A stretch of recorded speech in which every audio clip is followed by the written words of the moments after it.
we have discussed some of the themes from the first chapter of the first book. And the first chapter is entitled The Way of What Is to Come. And in it, after the prophetic quotations from the scripture, the 3 from Isaiah and the 1 from John, really the very first part, which is the result of Jung's inspiration, is the discourse about the spirit of the time and the spirit of the deep, or the depths, and therefore I will read some of that one for you. After all, that's the very beginning, and in many ways it's important because it begins this is the beginning of the process. In many ways, we might say that this is what we have to hear. We have to hear the spirit of the deep calling to us, and have to respond. In fact, probably it's calling all the time, but we are not listening. It's a little bit like Blavatsky's story that I told on Thursday night, that a lady was going around very happy about Blavatsky's pronouncement that we have the God within. She said, the divine is within me, the divine light, that the God is within me. And Blavatsky, after a while, couldn't take it, and she said, yes, and I hear him snoring. No, but again, I don't want to get just started on that, but I just throw out this one that really sort of puts in focus that offhand remark of Blavatsky, the difference between what I like to call the ontological issue and the existential issue. Ontology is the science of being in philosophy. And there are a lot of things that you can accept ontologically. Yeah, this is so, that is so, and that is so. But are you really experiencing it? It's one thing to admit that something may be so, but it's another thing to really get involved in it within yourself. And I think we have a lot of trouble with that generally in our culture. We establish a condition and we feel that's how it is. But here is then really the very beginning of the Red Book after the initial quotations, on which he does not comment on. But this, he says, if I speak in the spirit of this time, I must say, no one and nothing can justify what I must proclaim to you. Justification is superfluous to me, since I have no choice, but I must. I have learned that in addition to the spirit of this time, there is still another spirit at work, namely that which rules the depths of everything contemporary. Namely, the spirit of this time would like to hear of use and value. I also thought this way, and my humanity still thinks this way, but that other spirit forces me nevertheless to speak beyond justification, use, and meaning. Filled with human pride and blinded by the presumptuous spirit of the times, I long sought to hold that other spirit away from me. But I did not consider that the spirit of the depths, from time immemorial and for all the future, possesses a greater power than the spirit of this time, who changes with the generations. The spirit of the depths has subjugated all pride and arrogance to the power of real judgment. He took away my belief in science. He robbed me of the joy of explaining and ordering things. And he let devotion to the ideals of this time die out in me. He forced me down to the last and simplest things. The spirit of the depths took my understanding and all my knowledge and placed them at the service of the inexplicable and the paradoxical. He robbed me of speech and writing for everything that was not in his service, namely the melting together of sense and nonsense, which produces the supreme meaning. That is what I was talking about before. But the supreme meaning is the path, the way, and the bridge to what is to come. That is the God yet to come. It is not the coming God himself, but his image, which appears in the supreme meaning. God is an image, and those who worship him must worship him in the images of supreme meaning. That's probably enough of that part. A little more sort of samples from that chapter. The spirit of this time in me wanted to recognize the greatness and extent of the supreme meaning, but not its littleness. The spirit of the depths, however, conquered this arrogance, and I had to swallow the small as a means of healing the immortal in me. It completely burned up my innards, since it was inglorious and unheroic. It was even ridiculous, but the pliers of the spirit of the depths held me, and I had to drink the bitterest of all draughts.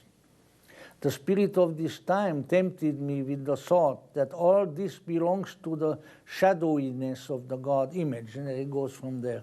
So this is kind of the first and the initial call and the response to it. And it's of course something that we all have to keep in mind, because while this call may not come to us in the exact manner in which it came to Jung, it nevertheless has to come to us as well. That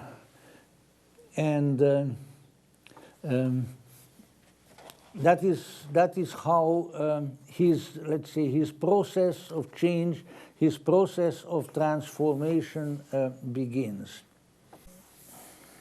The next vision that comes, of course, is the vision of his soul, where he calls out to his soul, and it comes and answers to him, and for that time on, then the soul really remains with him. And this is how that occurs. And this, of course, these sentences have become somewhat famous now, because it being such a powerful passage, in the various little commentaries and so forth of the Red Book, they always quote this: "My soul, where are you? Do you hear me? I speak, I call you, are you there? I have returned, I am here again. I have shaken the dust of all the lands from my feet, and I have come to you, I am with you. After long years of long wandering, I have come to you again. Should I tell you everything I have seen, experienced, and drunk in? Or do you not want to hear about all the noise of life and the world? But one thing you must know.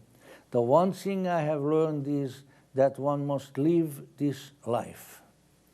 This life is the way, the long sought after way to the unfathomable, which we call divine.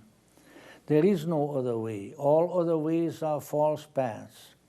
I found the right way. It led me to you, to my soul. I returned tempered and purified. Do you still know me? How long the separation lasted? Everything has become so different. And how did I find you? How strange my journey was. What words should I use to tell you on what twisted paths a good star has guided me to you? Give me your hand, my almost forgotten soul. How warm the joy at seeing you again, you long disavowed soul. Life has led me back to you. Let us thank the life I have lived for all the happy and all the sad hours, for every joy, for every sadness. My soul, my journey should continue with you. I will wander with you and ascend to my solitude. The spirit of the depths forced me to say this, and at the same time to undergo it against myself, since I had not expected it then. I still labored misguidedly on the spirit of this time and thought differently about the human soul. I thought and spoke much of the soul before. I spoke about something I didn't know and didn't understand. I knew many learned words for her. I had judged her and turned her into a scientific object. I did not consider that my soul cannot be the object of my judgment and knowledge. Much more are my judgment and knowledge the objects of my soul. Therefore, the spirit of the depths forced me to speak to my soul, to call upon her as a living and self-existing being. I had to become aware that I had lost my soul. This is, the great call that he puts forth, and then the soul comes to him. Let me see. One of the matters that needs to be considered, because it returns again and again, and it sounds so subtle, is his statement. It's going to say, I have learned. What thing that I have learned is that one must live this life. And, what is that? Well, isn't that what we all are doing? Do we have to get that from a red book? Yeah, but, there is a special intention, a special meaning here, because what is meant and what reveals itself subsequently in the book, that living the life is when we are able to bring into our nature the requisite amount of wholeness, so that we can live the life with as much fullness as possible. And before that happens, we are not really living the life that we should. I'll give you kind of a little analogy, which may or may not be useful, because all of these analogies and similes break down. But I well remember, for instance, walking on a particular street in Hollywood, up toward the Hollywood Hills, innumerable occasions, because I was always going somewhere. And of course, I was sort of basically aware of what's around the different houses and so forth. And then one time I just kind of got into a much more pensive and observing mood, and I looked around, and it seemed to me as if the countryside and the houses and block after block were areas that were places that I'd never seen before. They didn't change. They were just the same as they were before. But there was something happening with me. All of a sudden I was seeing. All of a sudden I was observing. All of a sudden I received all that detail, and I said, well, this is sort of the way the full life ought to be lived. It is the result of what? Well, there are all kinds of words, and to most people, they are just words. Mindfulness and attention and this, that, and the other thing. But the objective is that such powers of observation and such concentrated attention and such awareness should not be a temporary exercise. It should be with us. It should be part of our lives. That is truly the life. And the more we live that life in that fashion, the more the process of interior transformation, of the transforming growth by way of the union of the opposites and so forth will take place. And so here again, his attention is called to that fact, and he says, well, you know, I've been trying to do that, and I'm trying to do it now. And that is sort of what really gives him the power and the justification and the merit that allows him to meet his soul again and to bring the soul back. So again and again in the course of the book, this statement of go and live your life comes and appears and comes into play. So now, inasmuch as there's this great big book here, and the time is small, we sort of have to jump around a little bit and try to see in at least in main outline form how this process of transformation takes place. There are many, many individual instances which could be mentioned and which are not really the big points, the big transformational points or the big stepping stones, but still interesting. For instance, one that is quite amusing in a way, and that Jung had mentioned. There is some indication of it in Memories, Dreams, and Reflections here and there, and people made all kinds of strange things out of it. They came to strange conclusions. Is the chapter of the killing of Siegfried. Now, he sees himself in the company of a smallish, darker fellow, obviously, well, not obviously, but in great likelihood his shadow, and they are going out in the countryside, in the mountains, to a mountain pass, and they have I think one or two rifles with them. He certainly has an old-fashioned rifle with him, and they are waiting for Siegfried to come.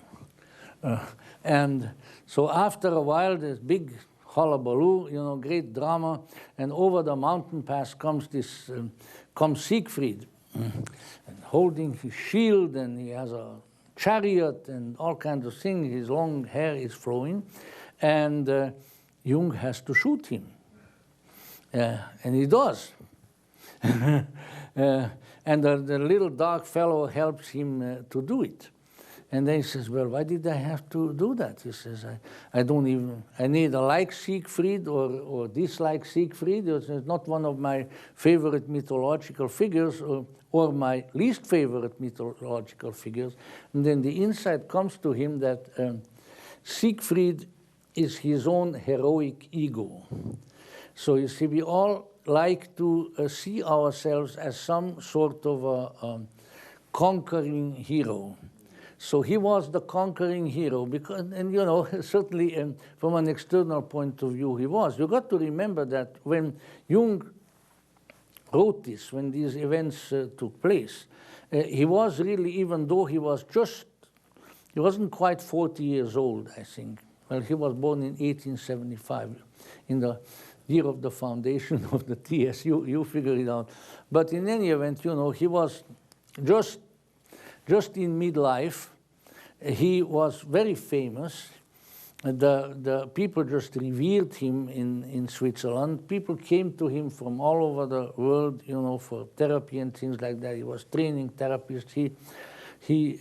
And beside that, he had a nice house, he had a nice income, he had a nice wife, he had children, he had, you know, everything. So he felt in his ego self that he was conquering the world. He was the conquering Siegfried, you know. And yet now, when this process began, one of the first things that had to be done was that he had to shoot this image of the conquering hero down. And he said, you know, whatever else may be happening, your purpose is not to conquer the world, figuratively speaking. You know, your purpose is something else. There's great big internal conquest. There's great big internal journey to undertake. And if anybody is even slightly familiar with the literature, the biographies and the this and that, and the people have written about Jung. And now, after reading the Red Book, I think I could easily throw half of them away because they are so off in what they are doing.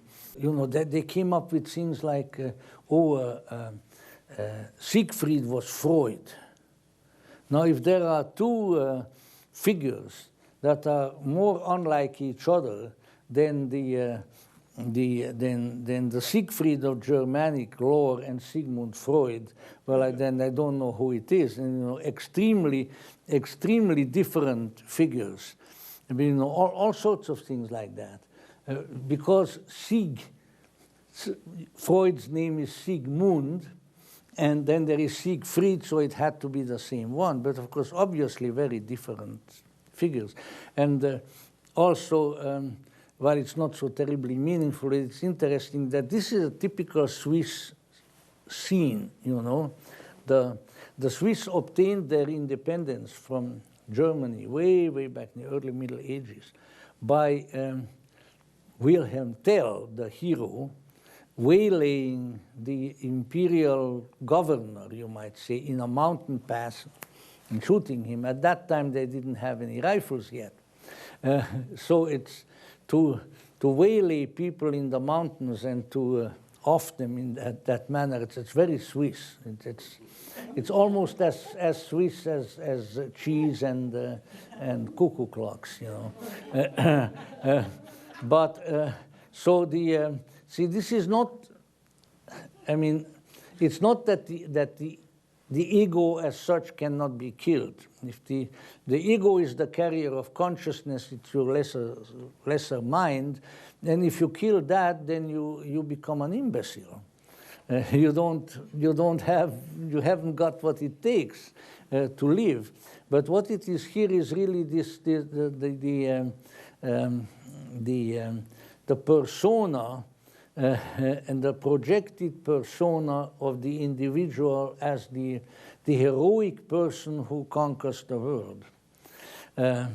It's your self-esteem, or let's say maybe too much self-esteem. And the problem with us, I think, in this world is that we want to esteem that kind of self, of ourselves, which is not that worthy of esteem. We want to feel very good about a certain self of ours, which is not worth feeling good about. And yet we make no contact with the other self that is the estimable and that is the important self. So this one, apparently, at least in Jung's transformation, this is the sort of one of the initial steps to do that. It's not all that tremendously important, but it's a lovely little chapter, and the little initial picture on it is really downright funny, because here are these two almost cartoon characters, sitting there waiting to shoot Siegfried, who is coming down the road, waving his shield in the air and all that, and then they've got him.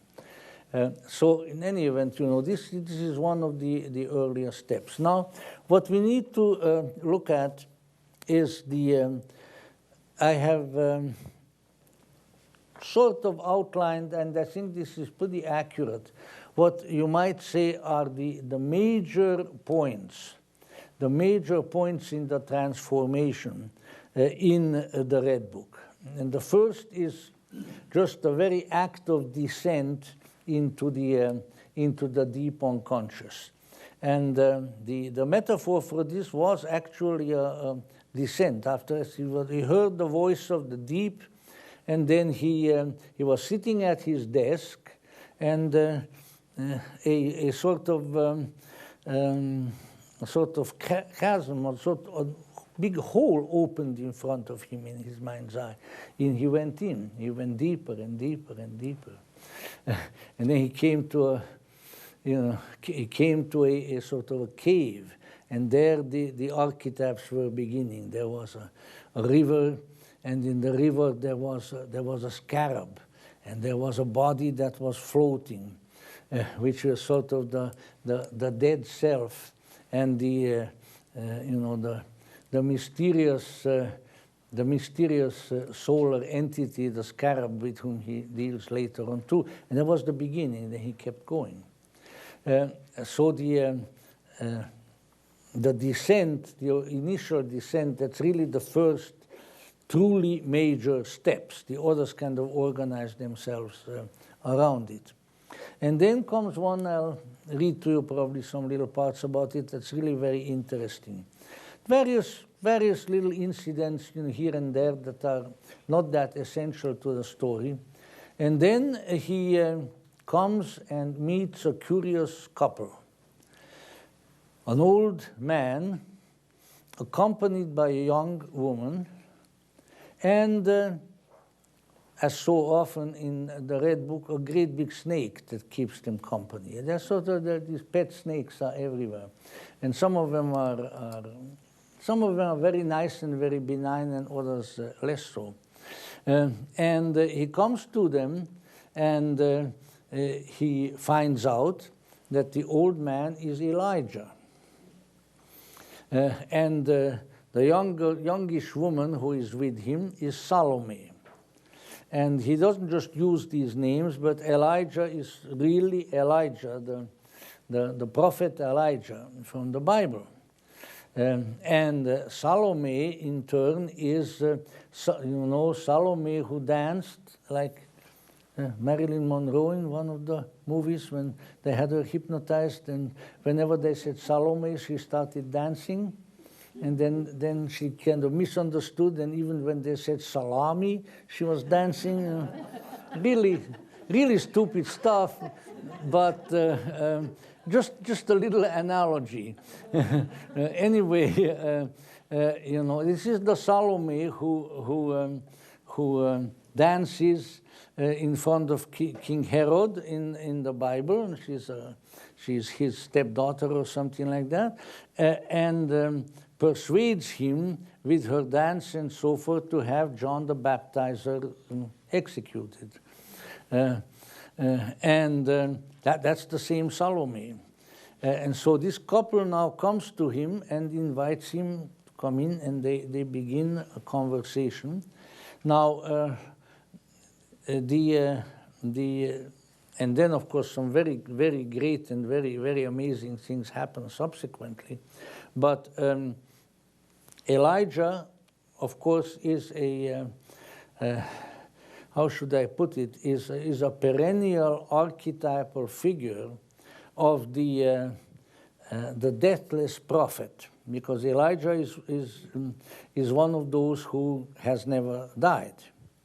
Elias in Greek, and so because of that, things, Elijah had been the figure of prophetic contact with the divine in a lot of places. You find him in the prophetic Kabbalah of Abulafia, for instance, who was a famous Kabbalist who really sort of called attention to the immediate mystical aspects of the Kabbalah. And his big question would always, you are you a Kabbalist? Yes. Have you seen Elijah? And so the guy said, no, they go away. And because the seeing of Elijah was when the deathless realm has come and calls to the individual. So Elijah is sort of the representation of the prophetic principle and the prophetic messenger from above, and in this case, really an initiator into the mysteries of the self. I had a friend who lived for a number of years in Greece, and he noted while crawling around on the various Greek islands and so forth that various churches of different signs, churches and chapels, were placed by the Greeks on the top of quite on the top of the mountains. and they each were dedicated to Saint Elias, to Elijah. And when discussing this with a scholar, they said, well, you know, Elias is very similar to Helios, who is Helios. We call it Helios, but the H is silent, who is the sun god who rides in his chariot. And what did Elijah do but get picked up by a chariot taken above? And so sort of he's the successor of the light that rides in the chariot.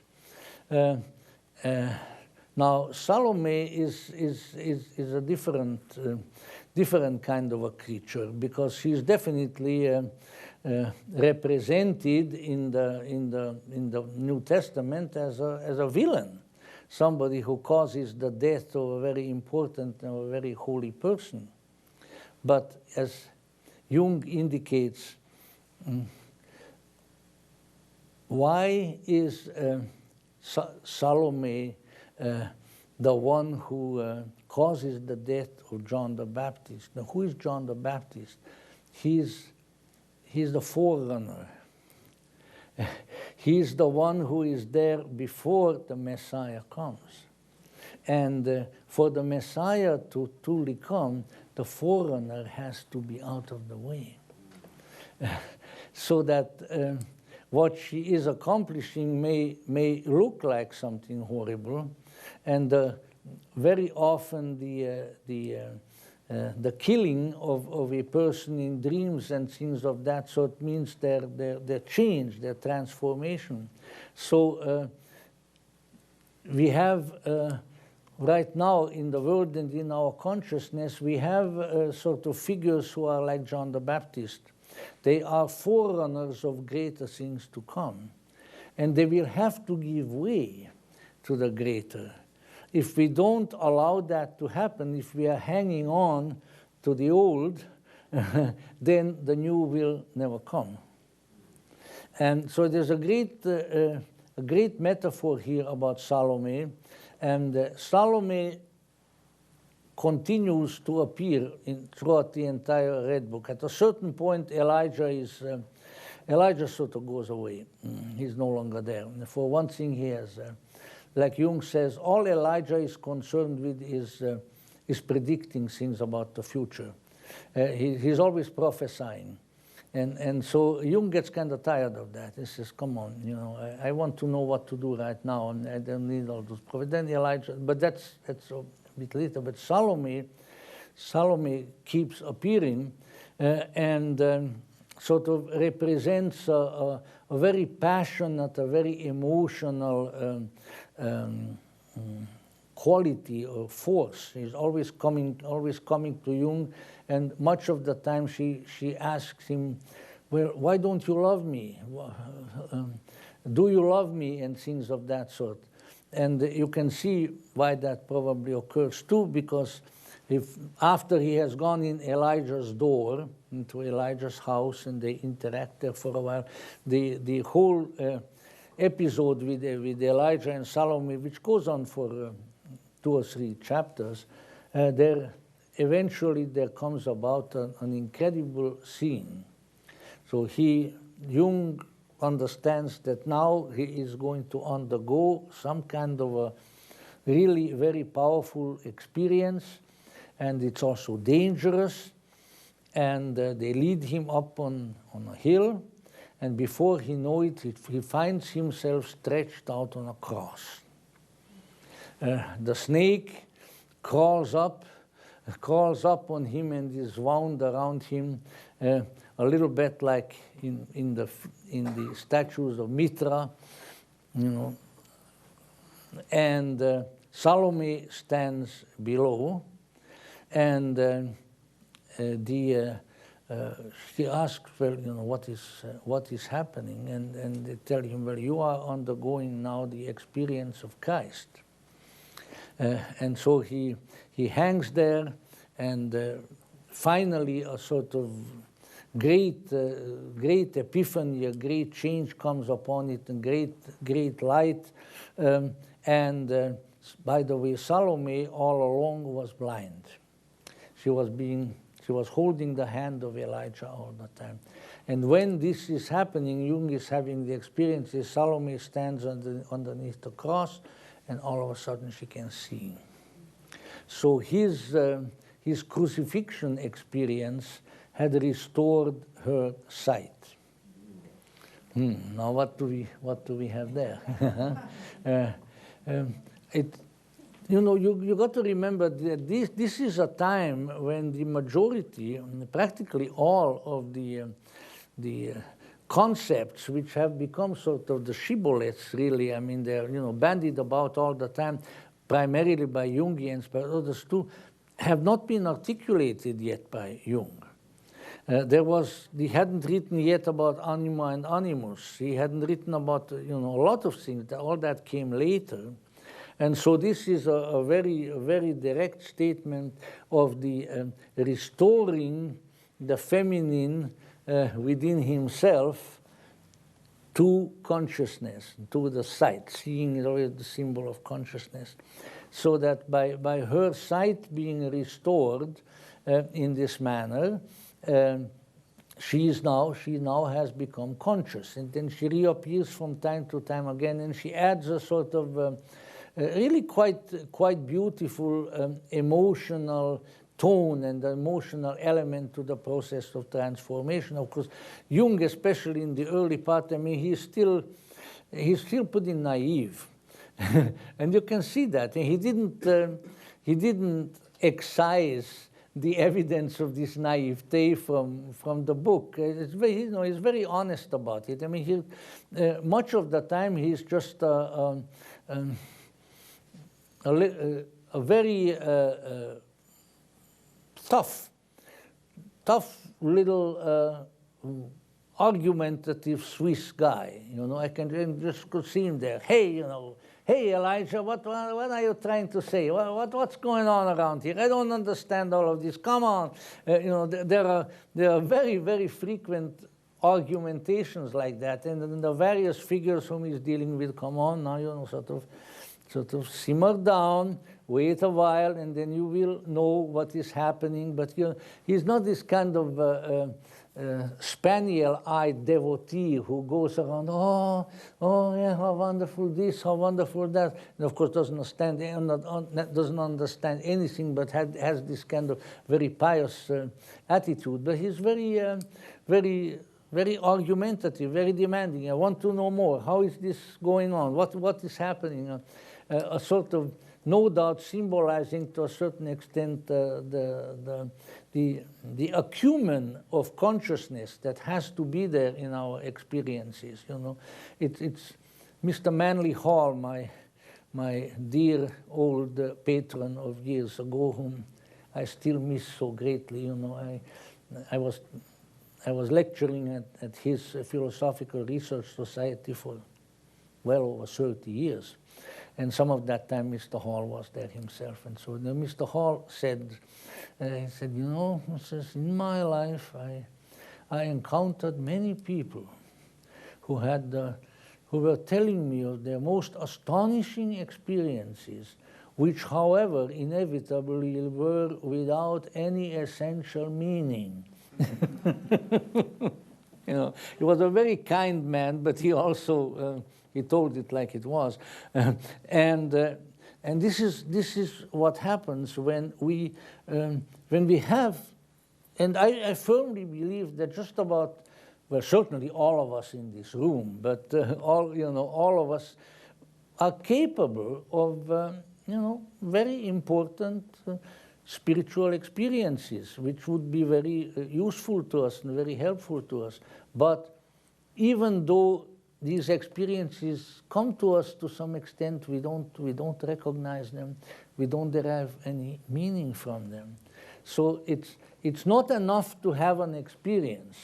There has to be somebody home who is the experiencer.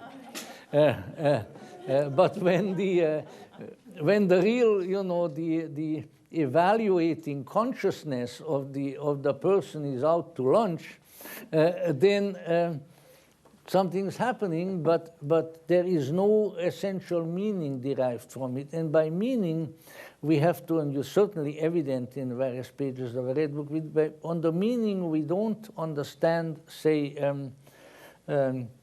it's not intellectual meaning. It's not that this means that. It's something different. It's very hard to explain.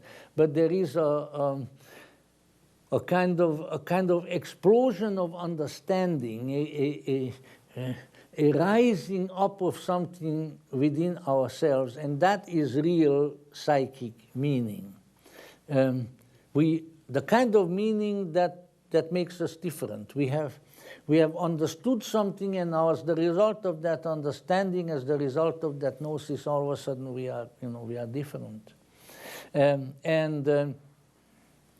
That's why, you might say, that's why throughout the story, Jung so often is there as he questions and he evaluates and he asks and he badgers some of the figures because he's there, he's present. You know? And why is that? Well, first of all, he seems to have had the ability and the capacity from a very early time of his life to stand within his more authentic selfhood. And you know, when that seemed to have happened for the first time, and he said so himself, was when he was a little kid, he was walking down the street, and I think it was in Basel, he saw God sitting on his throne, and he saw something unsavory dropping from the throne onto the big church in Basel, of which I think actually Jung's grandfather was the dean at one time, you know. And you know, a little kid and a minister's son for that, because that's what Jung was, and he had, I think, no less than 8 or 9 close relatives who were all ministers. How the poor guy survived with that many preachers in his family, I don't know, but he did. And so he was terrified. I mean, it's a sacrilegious vision, and he stood there crying and struggling with this strange vision, and then all of a sudden somehow he experienced an inner change, and this strange vision, which to us, if we want to interpret, would sort of probably indicate the disapproval of heaven of what the church is doing, right? But I don't know whether he thought it through that way, but he got a meaning inside of him. And some of his better biographers, like Bennett and others, say that Jung had then communicated to us that that was the first time when he really became himself, when he was able to face up to this unpleasant vision. So we may need to keep that in mind too, that when things come to us that go against our grain, it's not usually useful to chase them away. But let's see what it is telling us. Let's see what kind of effect it is going to have. We don't want the archetypal psyche or the divine or whatever you want to call it to just reaffirm what we believe already and what we know already, you know, things like that. But what's the point of that? You know, we are already in that place, to put it metaphorically. But when something strange, perhaps even really different and disturbing and shocking comes to us, stand our ground and look at it and try to have the experience reveal to us its meaning. It's coming to us for a purpose. It isn't just happening. And Jung pretty much maintained that attitude, you know, subsequently in his life. But I have digressed from Salome and Elijah, and so there is definitely a major, what we would call probably in in ancient terms and also in occult terms, we would call an initiation experience. By being crucified on the cross with the snake and having Salome standing at the foot of the cross and reacquiring her sight, Jung undergoes a tremendous change, a tremendous enlightenment, you might say. So this is the first really big, major marker of his transformation. There is a definite big transformation taking place there.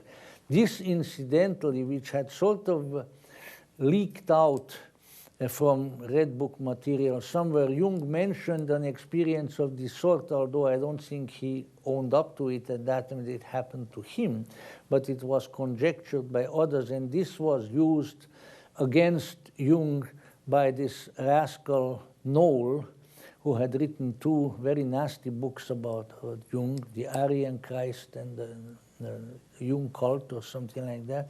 He said that Jung had made himself into God, he deified himself, and he made himself into Christ, he made himself into Mitra, all kinds of things like that. But actually, it is a transformational experience, and things like this are not that rare.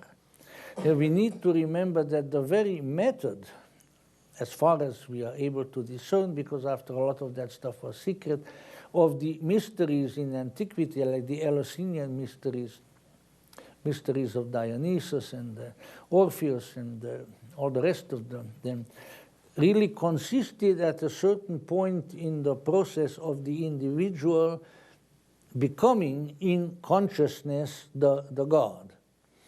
In the Eleusinian mysteries, everybody became Persephone, man or woman, and undergoes that experience because the certain events in the story of the gods and the goddesses have tremendous transformative meaning to the individual. And so that it was really an identification of that mythic figure with the person himself or herself. And that's the kind of thing that you have here. And so then Jung gets off the cross, the snake crawls away, and Salome is, of course, very happy seeing, and he discovers that he has to move on. So he says goodbye to Elijah, and rather, happily moves on.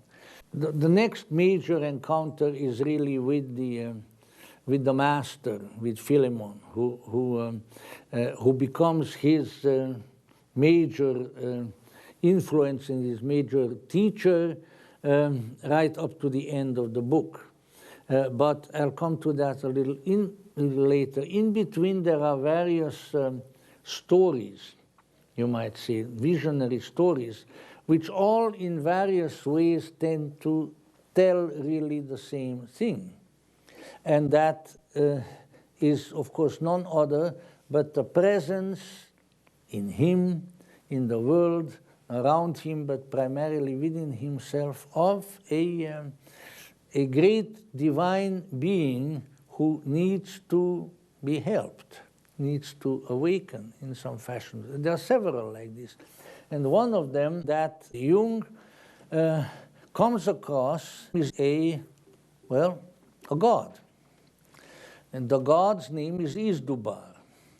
And Dr. Shamdasan, in his commentaries and so, indicates that this was a sort of modified name of a Babylonian deity. And Izdubar is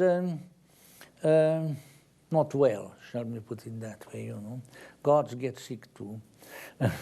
And Jung is talking to him, and Jung welcomes him. He's very, is very happy to see this being. Izdubar is a gigantic figure. There is a painting in here which depicts Izdubar.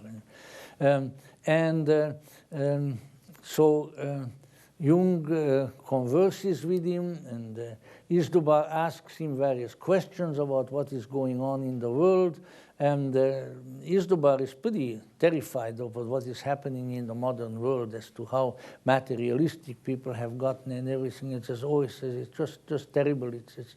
It's practically futile. We can't do anything. And he gets weaker and weaker, and he lies down, and he's dying. So Jung realizes that he somehow has to help this God to live. But how is he going to do it? For one thing, the God is so huge and so big that Jung can't even push him, he can't even move him. So an inspiration comes to him, and he does some kind of magical act. Now get this, he shrinks Isdubar, this huge giant, he shrinks him up into an egg. Not egg in yuan, in an egg. And the egg is of not very big, because, and this egg Jung can carry. So he wants to go and find a place now where he can bring Isdubar back to life. So Jung is the magical agent of a resurrection of this dying God. And so he's walking along with Isdubar in the egg on his shoulder, and they go through the countryside. And Jung is looking for a place that would be nice and peaceful enough to accomplish this magical deed. So they go past a village, and Isdubar says, a little town, Isdubar says, well, how about that place? And Jung says, oh no, he says, you know, the people there are very bad. They are all materialists, they are all rationalists, they all think that they worship science, and you know, the place would be very inhospitable to our purposes. And then they go on. Finally, they find a place, kind of a deserted house, where he brings the egg. And then what is perhaps the most beautiful part of the, at least I feel so poetically, of the Red Book occurs, because it's extremely moving and it's extremely beautiful. So there is the egg, and Jung sits down by the egg, and there come what are called the incantations. Actually, in the German title, it's in singular. So they are all connected to each other. It's the incantation. And with this, you know, incantation means really enchantment. Cantare means chant. And so they sit there, and it's Christmas. So Jung begins these magical incantations which come to him, which are going to heal and revive the dying God. And I'll read them to you one after the other. They're really quite beautiful. Christmas has come. The God is in the egg. I have prepared a rug for my God, an expensive red rug from the land of mourning. He shall be surrounded by the shimmer of magnificence of his eastern land. I am the mother, the simple maiden who gave birth and did not know how. And he identifies this with the Christmas story. I am the careful father who protected the maiden. I am the shepherd who received the message as he guarded his herd at night in the dark field. I am the holy animal that stood astonished and cannot grasp the becoming of the God. I am the wise man who came from the east suspecting the miracle from afar. And I am the egg that surrounds and nurtures the seed of the God in me. You can see that this is a dramatization of the healing and the awakening of the God within, that Isdubar is in us. And each one of these has a picture with it, an image, which are largely sort of mandala-like structures that somewhere in the drawing contain the image of the egg, and they change one after the other. You can look at them later. The solemn hours lengthen, and my humanity is wretched and suffers torment. Since I am a giver of birth, whence do you delight me, O God? He is the eternal emptiness and the eternal fullness. Nothing resembles him, and he resembles everything. Eternal darkness and eternal brightness, eternal below and eternal above, double nature in one. So once again, the union of the opposites, the philosopher's stone, is always there. Simple and manifold, meaning in absurdity, freedom in bondage, subjugated when victorious, old in youth, yes in no. O light of the middle way, enclosed in the egg, embryonic, full of ardor, oppressed, fully expectant, dreamlike, awaiting lost memories, as heavy as stone, hardened, molten, transparent, streaming bright, coiled on itself. Here is a passage that in its structure, very reminiscent of some of the invocations of my old friends, the Gnostics. Amen, you are the Lord of the beginning. Amen, you are the star of the east. Amen, you are the flower that blooms over everything. Amen, you are the deer that breaks out of the forest. Amen, you are the song that sounds far over the water. Amen, you are the beginning and the end. One word that was never spoken, one light that was never lit up, an unparalleled confusion and a road without end. I forgive myself these words, as you also forgive me for wanting your blazing light. Rise up, you gracious fire of old night. I kiss the threshold of your beginning. My hand prepares the rug and spreads abundant red flowers before you. Rise up, my friend, you who lay sick. Break through the shell. We have prepared a meal for you. Gifts have been prepared for you. Dancers await you. We have built a house for you. Your servants stand ready. We drove herds together for you in green fields. We filled your cap with red wine. We set out fragrant fruit on golden dishes. We knock at your prison and lay our ears against it. The hours lengthen, tarry no longer. We are wretched without you, and our song is worn out. We are miserable without you, and wear out our songs. We spoke all the words that our heart gave us. What else do you want? What else shall we fulfill for you? We open every door for you. We bend our knees where you want us to.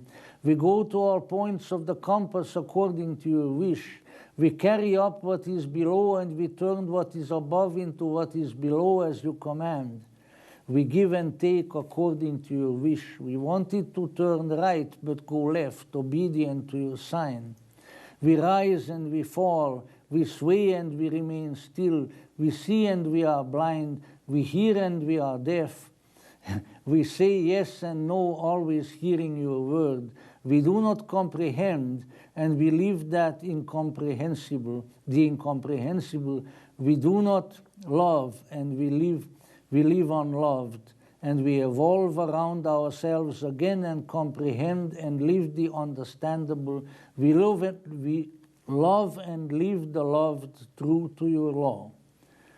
Come to us who are willing from our own will. Come to us who understand you from our own spirit. Come to us, we who will warm you at our own fire. Come to us, we who will heal you with our own art. Come to us who will produce you out of our own body. Come, child, to father and mother. We asked earth, we asked heaven, we asked sea, we asked wind, we asked fire. We looked for you with all the peoples, we looked for you with all the kings, we looked for you with all the wise. We looked for you in our heads and hearts, and we found you in the egg. I have slain a precious sacrifice for you, a youth and old man. I have cut my skin with a knife. I have sprinkled your altar with my own blood. I have banished my father and mother so that you can live with me. I have turned my night into your day and went about at midday like a sleepwalker. I have overthrown all the gods, broken the laws, eaten the impure. I have thrown down my sword and dressed in women's clothing. Well, now that's a new one.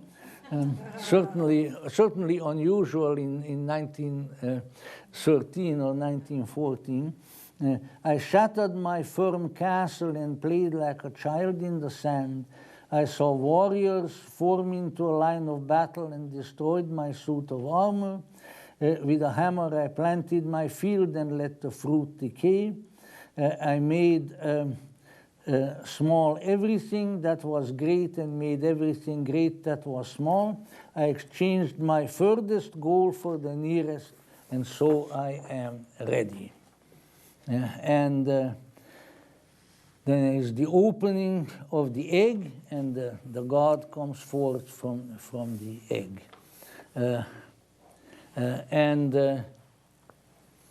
Jung greets him, and the God rises into the sky and goes off in an easterly direction. You know. Now, I have probably bored some of you with these long incantations, but this conveys, I think, the feeling tone of the book and of the operation so much better than some of the others. You can see what tremendous feeling and love and veneration he has for that God whom he is raising. And of course, the God ultimately is himself.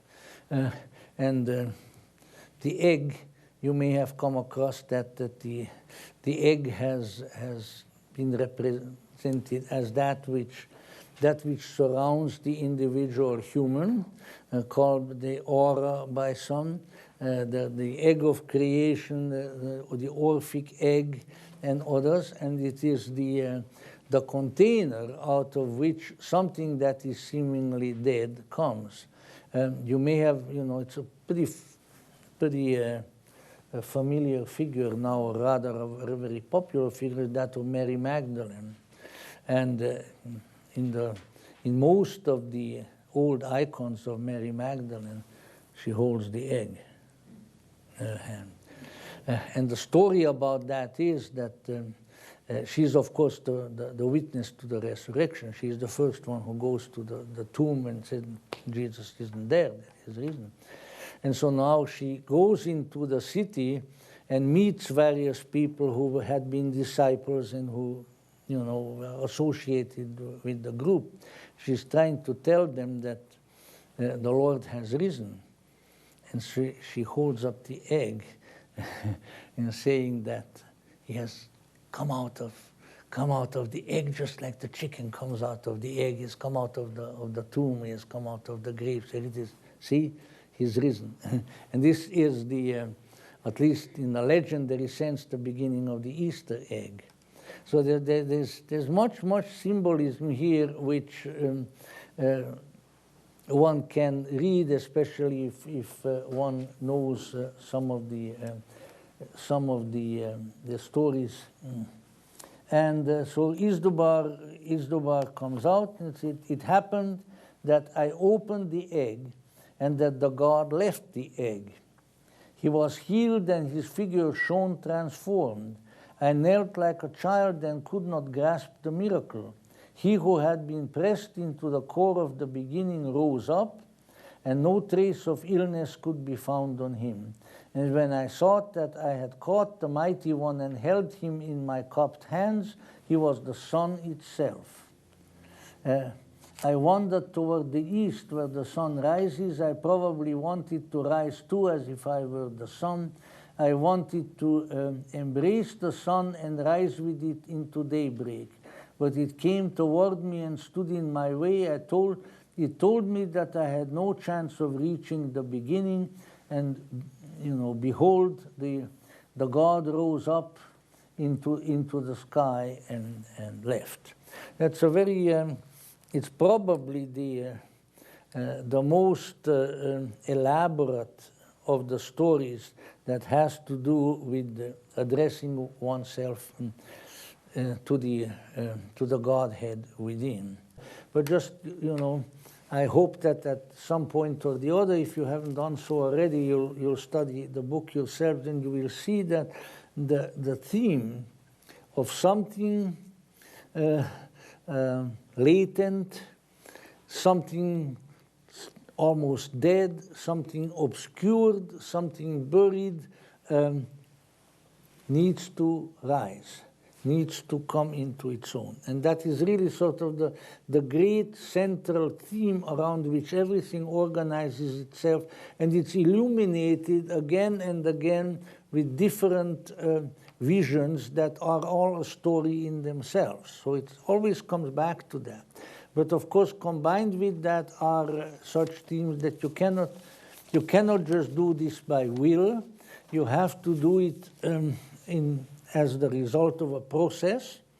And then at a certain, in fact, this is repeated at least 2 or 3 times, that the process, and it's very strange. At first, it's kind of wondering, what the heck is he talking about? Of course, you'll wonder in many different places. This is not a work that can be interpreted primarily rationally, but which really has to be apprehended intuitively. But he indicates that there are 3 phases of the great transformation. And this applies to the individual, and it applies to the world and to humanity. And they are very strange. He is told this by the one whom I'm going to talk about in a minute, namely Philemon. And he said there is war, magic, and religion. It's returned several times. Now what the heck does that mean? And when I saw the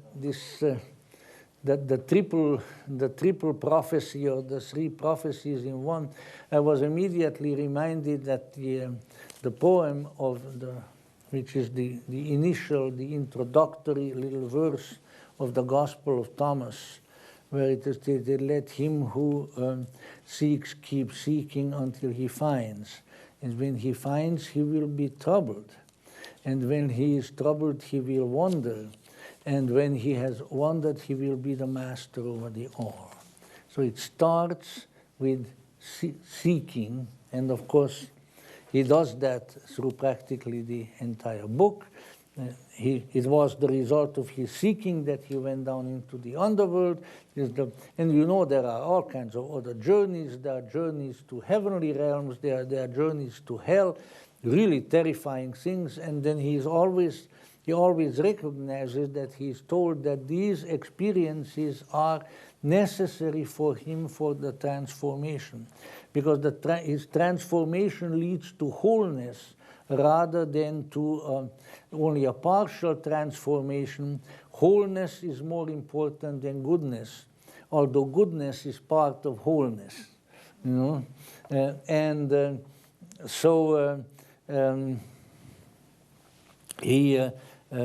This keeps taking place. This keeps going on, and as he proceeds, war, magic, and religion. After the conflict, after the battle, after the conflagration, after being troubled, let's say, to use the words of the Gospel of Thomas, then there comes something else, and that is the magic. That is the skill whereby the transformation can be facilitated.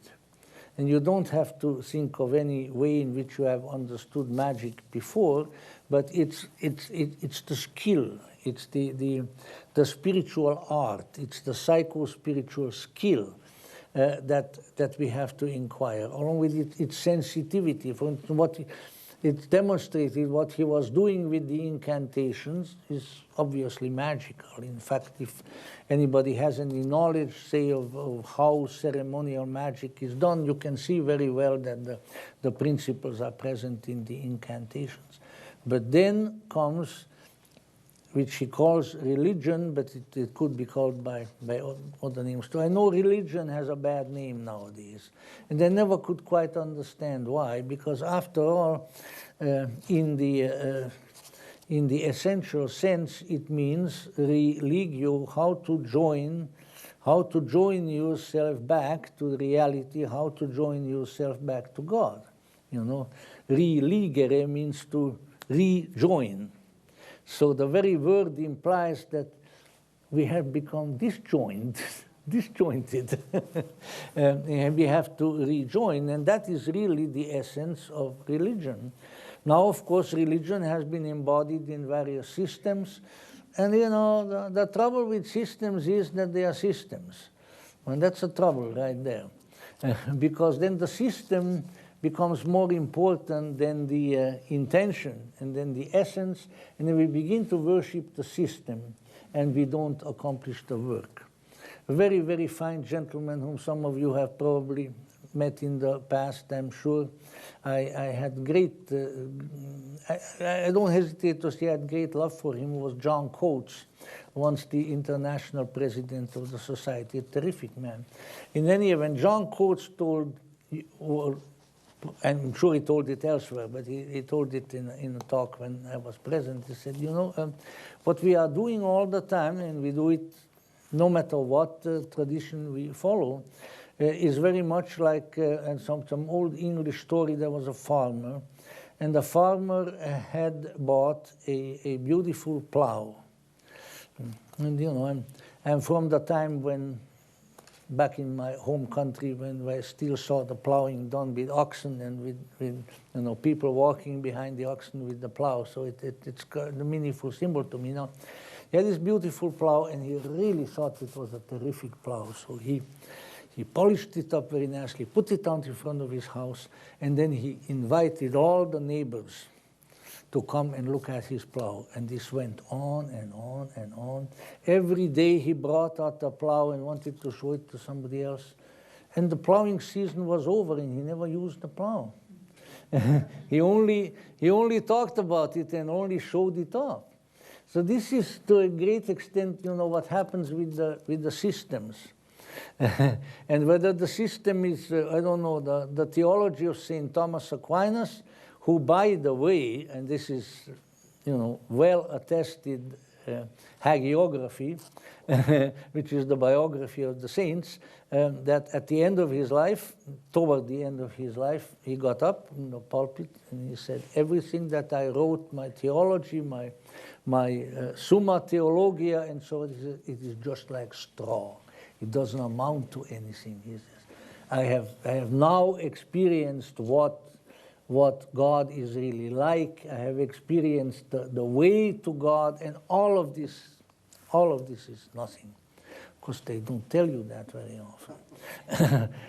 And then there were other. So you know, this is the way when you see the system in its inadequacy, and you see what is, you know, what is beyond. So that is, of course, very often what happens. So we should not judge the essential intentionality, the essential trust and the work of real religion by the systems that have been built up around it. But when we discern what they are really about, then it's an entirely different bag of tricks. And so, as he says, when it comes from the magic to religion, that becomes the real experience of of the ultimate truth, of the real, and of the God within, of the God immanent and transcendent. And so the text keeps playing around with this theme. It's given to him, really, I think, initially by Philemon, whom I just mentioned, and I will just mention right now in a minute. It sort of indicates, yeah, you know, this is what has to happen in you, but this is also what is going to happen to humanity. But he is always very careful to be too concrete about these things.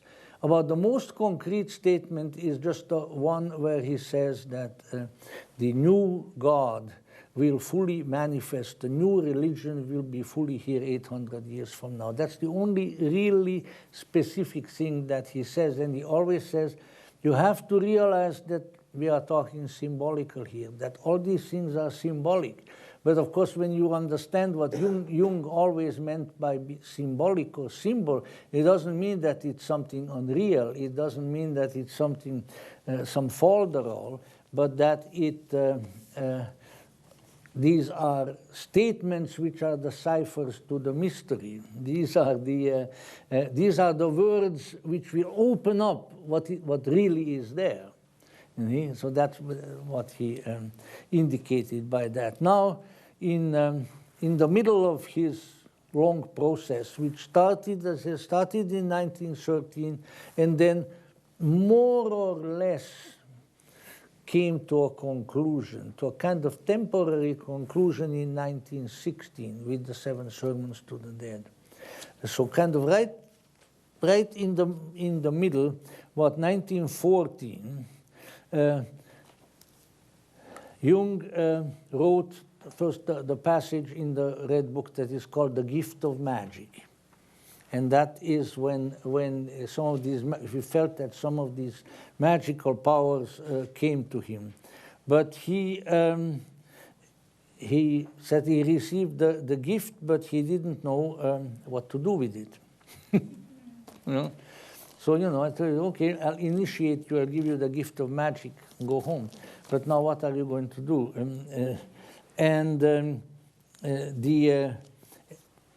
The event that follows is then well, in my estimation, yeah, the third hallmark of Jung's initiatory journey, and it forms a major section in the Liber Novus. So we obviously have to talk about it. In a dream, and that is not the visions of the book, but in a dream, more or less around this time, he first met an really impressive figure. And this is how he wrote about him elsewhere. It was an old man with horns of a bull.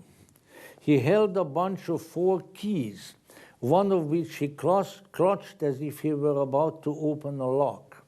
He had the wings of the Kingfisher with its characteristic colors. Since I did not understand this dream image, I painted it in order to impress it upon my memory. Jung sought out the figure in vision, and after, as he writes it, after a long search, I found a small house in the country fronted by a large bed of tulips. That delights my soul because that's one of the most frequent flowers in Hungary. You know, and there he found, so he first had a dream, then he was looking for this figure, and then he went into his altered state with the Red Book, and he traveled about in the Red Book, and that's when he found the house with the bed of tulips. And this is where Philemon lives, or the Greeks and people with the knowledge of Greek tell me that in Greek it really should be pronounced Philemon. But whichever way you pronounce it, it is the same thing.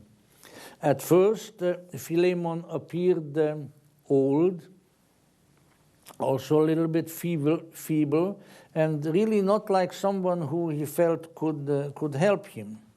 But over the coming period, Philemon's mask of enfeeblement and of old age fell away and was transmuted, and he disclosed himself to Jung successively in more and more grandeur and importance. In his 1916, so right toward the end, passage and commentary on the Liber Novus, where he comments on the initial encounter with Philemon, Jung would pen a long ode to Philemon and express understandings recast by his further experience. And he says, "You know, O Philemon, the wisdom of things to come. Therefore you are old, so very ancient. And just as you tower above me in years, so you tower above the present in futurity, and the length of your past is immeasurable. You are legendary and unreachable. You were and will be, returning periodically. Your wisdom is invisible. Your truth is unknowable, entirely untrue in any given age and yet true in all eternity. But you pour out living water, from which the flowers of your garden bloom, and the starry water dew of the night." And so in the latter part, for many chapters of the Red Book, the constant references, constant dialogues with Philemon, and as it goes on, Jung becomes more and more impressed with the incredible power and wisdom of this individual, and he addresses him as Father and Father of the Light. So he has a deepening understanding of Philemon, which goes on really for so to say, which goes on for a number of the years in the transformation process. In the calligraph text, at the conclusion of the chapter, which I think is called The Magician, because he gets a gift of magic, he meets the magician, and initially Philemon is seen by him as an old magician. And then, of course, he reveals himself further and further. There he has on the painting of Philemon. And he did this painting in the book, and he has, so I was told by his great-grandson, Mr. Baumann, who was here with the exhibit. He is one of Jung's daughters, Margarete, married Baumann, so Mrs. Baumann, and her son was a medical doctor, and this is the medical doctor's son, so he's Jung's great-grandson, very devoted to his great-grandfather.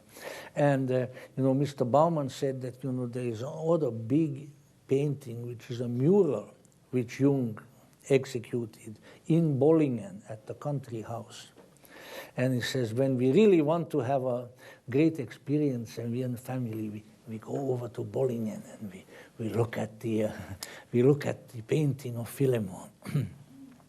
Besides, he said that I'm convinced that there is something, some spiritual aspect of great-grandfather who is in that house all the time. We can feel him there every time we go there. It was private conversation between us and Mr. Baumann. If I live long enough, I'd like to go to Zurich and see him. He is now, I think, the acting head of the Jung Institute, this young man. And I don't think he's even an analyst, but he manages the institute. In any event, Jung painted these pictures of Philemon. The painting, which is on page 154 of the calligraphed material, has been allowed at an earlier time that picture to be published, that whole page. You find it, for instance, in a kind of a coffee table book that was called C.G. Jung, Word and Image. And there is a nice big page of it there. So I looked at that picture many times, and I said, oh, geez, what a nice... And then, at some point, once again, my good friend and helper, Brian Campbell, took a picture of it. This was before the Red Book was here, and projected it in a very big picture on the screen. And then I discovered that there is a Greek inscription in Greek letters on top, which up to then there was some scribbles there. And it reads in Greek, let me look at it again, Propheten pater pon filios Philemon, meaning father of the prophets, beloved Philemon. That's in, he wrote in Greek. And I thought to myself, well, you know, one does not write that about what everybody was saying, a mere fantasy figure. You know, I don't think I would. And in addition to that, on the margin of the page, in English, that's the only thing in English in the whole book to my knowledge, probably because this was available in an English translation to him, is the quotation from the Bhagavad Gita, which probably many of us are familiar with. And it says here, the Bhagavad Gita says, this is all in English in Jung's calligraphy, whenever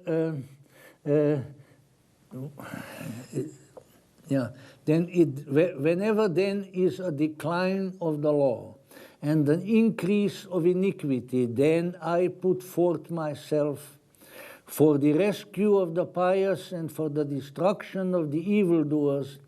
For the establishment of the law, I am born in every age. Why would he put that?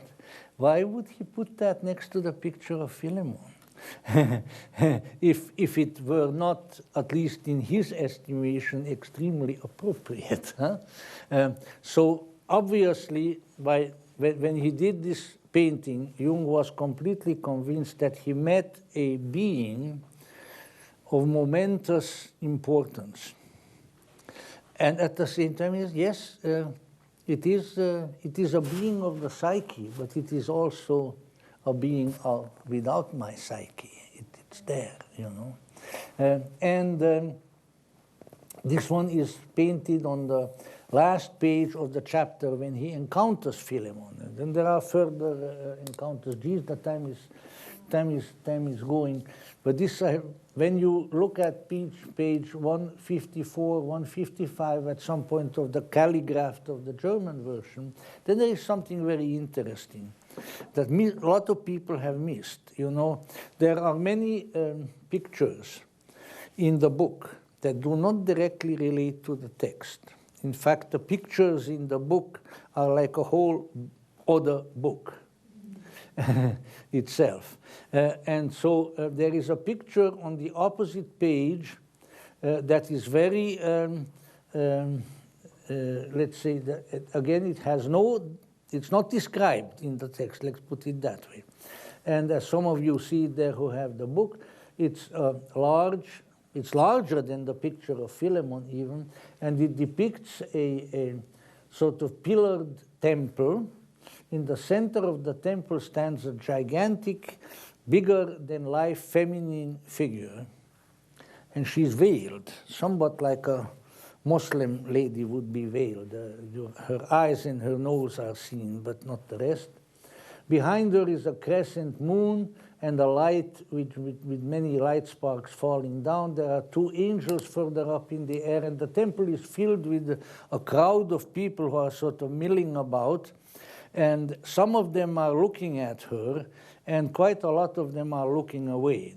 He has another picture that has the similar theme. And he has people, it indicates that so much of humanity is not looking at the mystical reality that is in front of them, and so many of them look away. There is another one which further on, also a large picture, which has a light, which is sort of the light of God that's coming forth. And there's many, many faces. And some of these are based on real people, you know. And there is a face, that's the face of Sigmund Freud. And as you might guess, he's looking away, you know.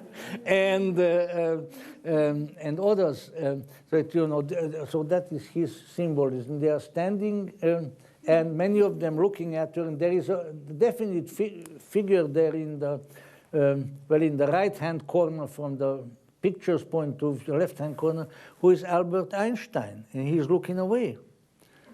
He's not looking at her. And so, you know, people are wondering what is this picture? What does it depict? And you know, I was at one of the lectures after when the exhibit was there, and there were some very knowledgeable people there. They couldn't figure out what the picture means. And there is an inscription in Latin. There is one little part in Arabic, but the rest of it is in Latin that goes all around the picture. And the main portion of that is the one on top. And I translate it freely from the Latin. The wisdom of God, who long ago unaccountably had gone away. Now, wisdom, sapientia, is the Latin form of the Greek Sophia. And then this is reinforced by the rest of the inscriptions on the other two sides, because they are all quotations from the wisdom literature, primarily, I think, from Proverbs and from the Book of Solomon, where it writes about the wisdom, writes about Sophia. You know, so this is obviously a representation of Sophia. You look at it, what is it? Sophia has appeared. She had gone away long ago, but she's back. She stands in the middle of the temple, and some people recognize her, some people look at her, and some people look away. And these two pictures of Philemon and of Sophia are juxtaposed to each other on two pages. Now, you can see that the Philemon picture, after all, it's at the very end of the chapter where he meets Philemon, that belongs there. But the other one is just by itself. Prophecy? I think so. But I don't like to get too concrete about these things, but I think what you have here is the Logos and Sophia, as Philo-Judaeus would have it, the two manifestations of God. There is the wise man, the wise and holy man, old Philemon, and Sophia on the other side. And they have both returned and are in the process of returning, and Jung had obviously met them. How else he would be able to paint their likeness? And very, very interesting. And so there are many things like this which are just, just something that is on a couple of pages and doesn't even relate all that much to the text, but you really have to look at it, and then you will get, certain insights. Now, time is moving, and stomachs are growling, and all kinds of other occult phenomena of that sort by this time of the day. But let's just say that first of all, Philemon is a very, very important figure, and so it's obviously with these quotations from the Bhagavad Gita and so forth, and the father of the prophets, Jung actually seems to tell that it is an avataric figure. He is at least if not an avatar himself, but a sort of a messenger and a manifestation of the principle that comes to help humanity. And obviously he is conjoined with the figure of Sophia because she is placed on the other side. Why the name Philemon? Well, my Greek advisors, because my Greek is rusty, I had a few semesters, but it's really rusty. Latin I can still deal with very well. But Philemon means the friendly one, the loving one. Philos is the friend, is friend. So it's the friendly one. And there is a figure, and he obviously conjoins it in the text.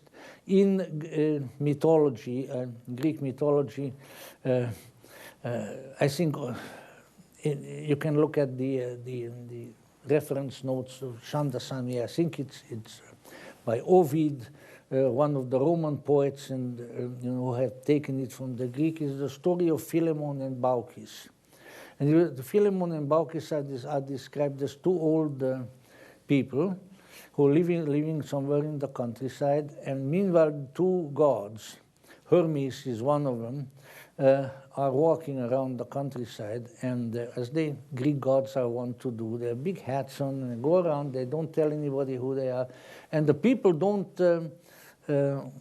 admit them, are not hospitable to them, won't take them into their houses until they come to Philemon's and his wife's house. And Philemon and Baucis were poor old people, sort of retired people of some sort, old pensioners, living there, and they let them in, and they give them their last food that they have, and they are very, hospitable to them. So the gods reveal themselves to them, and they then they become a priest and the priestess, and their house is turned into a temple, and they live there. That's the old story of Philemon. And this one is joined to it. That's why there is the friendly one, because the friend of the gods, the friendly gods. Well,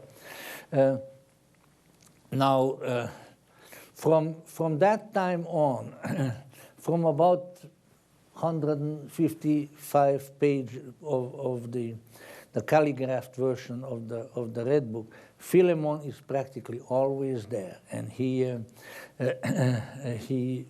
gives more and more teachings to Jung, and Jung goes to Philemon's place, which is where he has a beautiful garden. And there are two times when Jung sees a strange apparition. He calls it a blue shade in the garden of Philemon.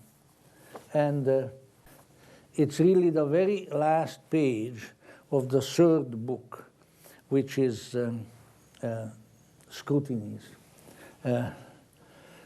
It was noon on a hot summer day, and I was taking a stroll in my garden when I reached the shade of the high trees. I met Philemon strolling in the fragrant grass. So this was in Jung's garden. But when I sought to approach him, a blue shade came from the other side, and when Philemon saw him, he said, I find you in the garden, my beloved Lord. The sins of the world have conferred beauty upon your countenance. The suffering of the world has straightened your shape. You are truly a king. Your crimson is blood. Your ermine is snow, and the coldness from the coldness of the poles. Your crown is the heavenly body of the sun which you bear on your head. Welcome to the garden, my master, my beloved, my brother. The blue shade is Jesus, and it's mentioned earlier. The shade replied, O Simon Magus, or whatever your name may be, are you in my garden, or am I in yours? Philemon said, you are, O master, in my garden. Helena, or whatever you choose to call her, and I are your servants. You can find accommodations with us. So once again, he is the one who welcomes the gods. Simon and Helena have become Philemon and Baucis, and so we are the hosts of the gods. We granted hospitality even to the terrible worm, which is a sort of devilish shadow. And since you come forward, we take you in. It is our garden that surrounds you. Now, Simon Magus is often considered the first Gnostic, very, very heretical individual, and his companion was Helen, who was regarded by many as a reincarnation of Helen of Troy. So he identifies Philemon here with Simon, who, however, now has become Philemon, and Helen has become Philemon's wife, Baucis. That, like in many ways, is joined, let's say, to the Gnostic tradition. The shade, who is Jesus, answered, is this garden not mine? Is not the world of the heavens and the spirits my own? Philemon said, you are, O master, here in the world of men. Men have changed, you better believe it, and women too. They are no longer the slaves and no longer the swindlers of the gods and no longer mourn in your name, but they grant hospitality to the gods. The terrible worm came before you, whom you recognized as related to you insofar as you are of divine nature and as your father insofar as you are of human nature.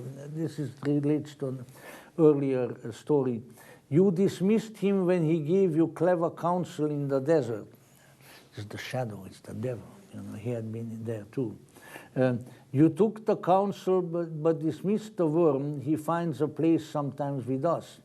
But where he is, you will be also. When I was Simon, I sought to escape him with the ploy of magic. Now that I gave the worm a place in my garden, you come to me. The shade answered, do I fall for the power? Have you secretly caught me? And as Philemon answered, recognize, O master and beloved, that your nature is also has the nature of the serpent. Were you not raised on the tree like a serpent? Have you laid aside your body like the serpent's skin? Have you not practiced the healing arts like the serpent? Did you not go down to hell before your ascent? And did you not see your brothers there who were shot away in the abyss? Then the shade said, you speak the truth. You are not lying. Even so, do you know what I bring? This I know not, Philemon answered. I know only one thing, that whoever hosts the worm also needs his brother. So this is again the injunction that we have to include the darkness, we have to include the unlived, we have to include the serpent that went down if wholeness is to be established. And one of the arguments of Jung and of Philemon in the Red Book are that one of the mistakes that Christendom has made earlier is that it advocated only goodness and not wholeness.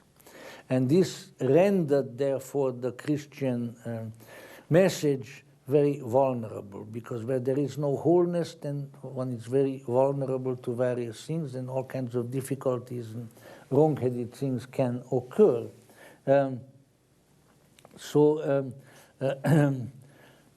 I know only one thing there, brother.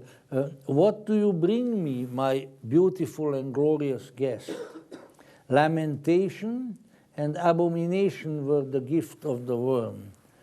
What will you give us? The shade answered, I bring you the beauty of suffering. That is what is needed by whoever hosts the worm. And it's the end of, it's actually the end of the book, because it's the end of book 3 of the scrutinies. And once before, I think then it was in Philemon's garden, very briefly, also the blue shade appears, who is Jesus, and whom Philemon greets. So what you have here is a sort of a symbolic confrontation of the old message of Christianity and of sort of the amendation and the improvement that Philemon is bringing.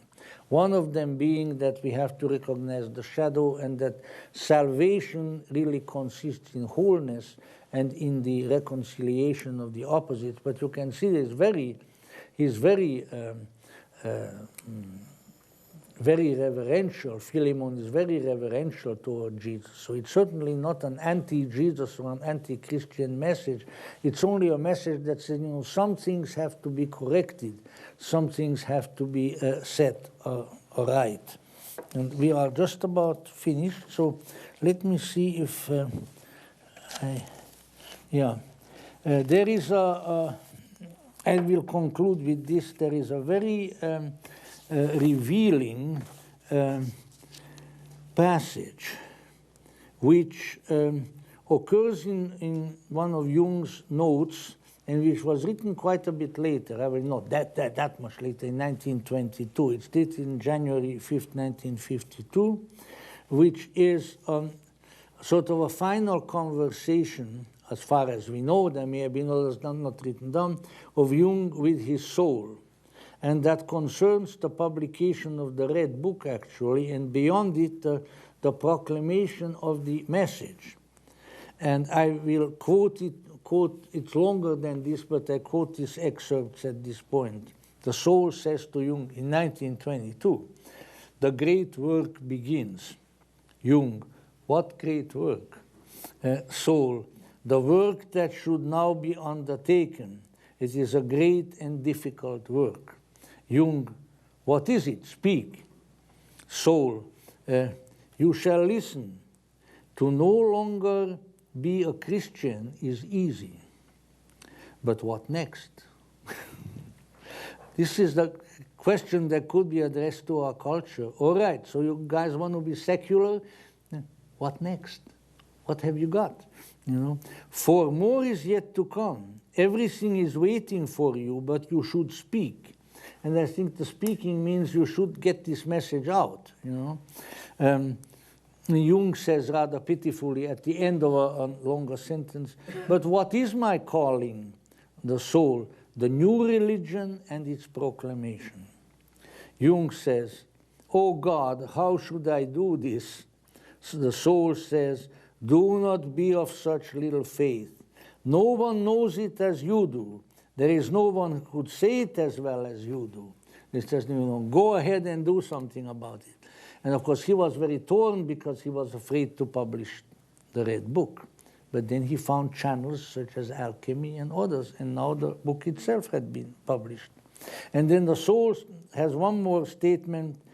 "You know everything that is to be known about the manifest revelation, but you do not yet live everything that is to be lived at this time. The way is symbolic." A little bit cryptic. So then, what can we say in conclusion? I think we can say that the soul was undoubtedly right. And because no one has said it probably as well as he did, at least not up to this time, as Jung did. And we have seen and heard it from him and from his pen, actually from his pen, from his magical book with the red cover, from his astonishing calligraphy, from his sublime pictures, and from his translated words. And through these, of course, from his master Philemon, the embodiment of Simon Magus. And those of us who, among whom I think, number myself, who think that we follow really the path of Simon Magus in the Gnostic tradition and others, I think we have heard, and we will continue to learn, and we will not forget. And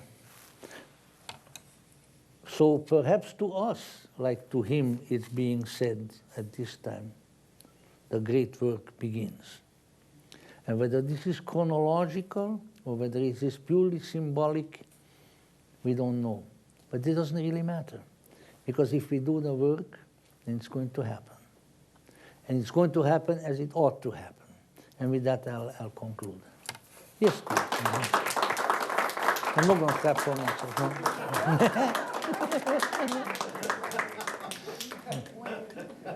Yeah, there is a... I just wondered if you would comment a little bit on his script. When I'm reading it seems like, like the thes, the der, die, and das, he's got some kind of his own shorthand. It's in you're right, you're right. And so the thing is as I read through it, if I would turn and go to a new section, like what I was reading, and then I'd flip back in the book, if I read really fast, I could get a couple of lines in the German before my mind clicked back in and said, "Oh no, you don't know how to read this." Well, So I wondered what other kinds. I think you have very much the same experience as I do. And German is my second native language. I learned German when I was a little kid. My German is still really good, but for one thing, the language, the German that he uses is a slightly archaic German. It would take a philologist to tell about what part of the history of the German languages goes back to. I would sort of guess it is maybe early 18th century German. And then there are abbreviations in it which you have to figure out. Right. And they're the kind of abbreviations that you find in old codices, Latin codices and so forth, where you know that a word is abbreviated, and what the heck is this? So that part of it is difficult. But I assure you, both from my knowledge of German and from my careful study of the text, that from what I have seen, the translation by Shamdasani is really good. And you know, we can work with that, and I think the calligraphy part is mainly valuable to us by way of the pictures. Because the pictures in themselves are to use that 60s term, real mind blowers, and they really take you to places. In a few months, we will have probably available a 3-part video programs, about 3-hour video programs that I did with the pictures, where I tried to explain as much as I could. There are some that you just have to look at. Some of those mandalas you just have to look at, and they'll do something to you. But others have fairly distinct meanings, at least some of them that you can read into. So I would say not to worry too much about the calligraphed text. Speaking of the pictures, do you think the picture of Sophia next to Philemon has anything to do or suggest a relationship between wisdom and compassion? Because that seems to be a... Yeah, sure. I think this is more like a Greek lady who was present at my lecture in Ojai last April, and this says, it's the Logos and Sophia, you know, with real Greek fervor, you know. And I think she's right. So the one is the Philemon, the master of magic, is the Logos. It is the power of consciousness and the articulated thought of the divine. And then Sophia is the more mellow part. You know, it's you might say that that is really wisdom combined with compassion. So there's 2 great principles which apparently, according to the Red Book, are here, and we can relate ourselves to them. So you're pretty much up in the right direction there. Mm-hmm. You and our mutual friend, Dr. Lance Owens, have lectured extensively on Tolkien, and it seems like their journeys are remarkably similar. Absolutely. Their inward turning processes, the imagery that they brought forth, the effects of World War I. Yeah. Do you think that was just a happy synchronicity in terms of their creative output, or is there any indication they mutually informed each other's work during that period? Well, I don't believe that they knew each other, and I doubted that they even knew much about each other. But what they did, I think, in their own way was very similar, and you're quite right. In fact, both of them started on their journey, so to say, into the inner worlds in the same year. So there are astonishing parallels, and at one, I lectured on one of them, and I personally feel that, you know, they are the 2 great lights of the 20th and possibly the 21st century. They did it differently. One of them worked strictly, you might say strictly as a myth. I wouldn't even call Tolkien a myth maker, but a myth revealer, you know, and the other one worked partly mythologically, partly psychologically, but I think that there is really a close parallel, and there is a relationship. I think that my friend Lance Owens is absolutely right. Mm-hmm. If I heard you correctly, you said that Tolkien was more of a myth revealer. Is that what you said just now? Myth revealer, yeah. And it's been said that part of the problem with our time and our humanity and our culture is that we don't have a myth for our time. As you were going through this today, I mean, this sounds like this is the myth, and I was wondering what you thought about that. Yeah, this is certainly a myth and maybe the myth of our times. I think that if Joseph Campbell were still around, I think he would be very excited by this, because that's what he was always saying, that we are a mythless culture now, and that something's got to happen. And yes, I think the Red Book, if properly handled and understood, is probably a very important myth for our times. I don't know if we can do this very quickly, but would you like to compare and contrast Jung and Philemon with Blavatsky and Moria? With Blavatsky and Moria, yes. Yes, I think that there is definitely there is the revealer, the one who writes and speaks, and the one who inspires him. Or contrast? Excuse me? Contrast, perhaps? What's the difference? The contrast between the two approaches? Well, look, one revelation occurred at the end of the 19th century, right about the time when Jung was born, and the other one, a good deal later, and is now being publicized later. There are obviously differences in terms of culture, in terms of time, and in terms of the mythos, but I think there's a considerable similarity. Maybe Jung, because it has already been done, let's say, too, did not go into the tremendous amount of cosmological and cosmogonic material, which sort of becomes the framework for Blavatsky's mysticism, really. And he did not, although, and I would be very remiss if I didn't say about it, in the last book, in Scrutinies, this is really where it first was written to, is the 7 Sermons to the Dead, which is very cosmological in a mystical sort of sense. There is even a great big diagram with it, and it's only a little different from the one that Jung allowed to be published, and on which I wrote the book in the 1960s.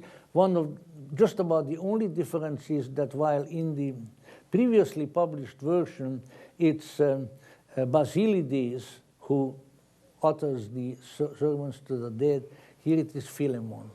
And after each sermon, Philemon gives a little commentary.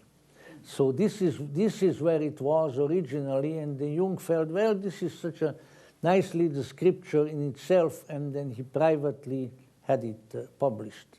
I want you to know that I have a copy that was sent to me by Jung's son, Franz, who when he received the German translation of my 7 sermons, then he sent me that with a letter, and he said that you have represented my father's position with great accuracy, and we still have a few copies, and I have his letter too, we still have a few copies of this, and you should have one, and I got it. Now, of course, Franz Jung has also passed away. He was the head of the family and the guardian of all of these things.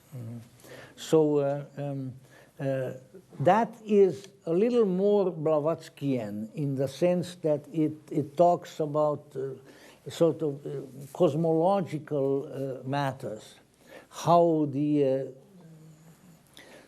universal mundus totius, as he calls it, called the diagram, the schema mundi, the scheme of the total world, or of the worlds. So that's a little more, there's a little more there along that line, but on the other, the Red Book itself does not deal with things like that. And perhaps the demands, certainly the demands of today are very different from Blavatsky's. So there is a similarity and there is a dissimilarity, both.